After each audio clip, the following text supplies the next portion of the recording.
مرحبا بكم في قناة عصر العلوم.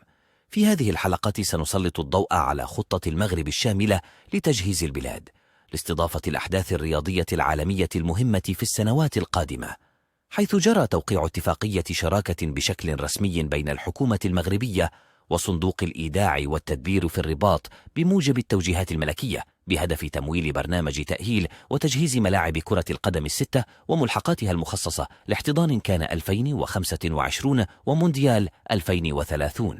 وتم اختيار هذه الملاعب في كل من مدن طنجة والرباط والدار البيضاء وفاس ومراكش وأكادير بتكلفة تصل إلى 15 مليار درهم. كما تضمنت الاتفاقية أيضا إقامة ملعب جديد في مدينة بن سليمان بتكلفة تصل إلى 5 مليارات درهم في الفترة من 2025 إلى 2028. وأعربت الحكومة عن استعدادها لضمان نجاح استضافة البلاد لكأس إفريقيا للأمم وكأس العالم.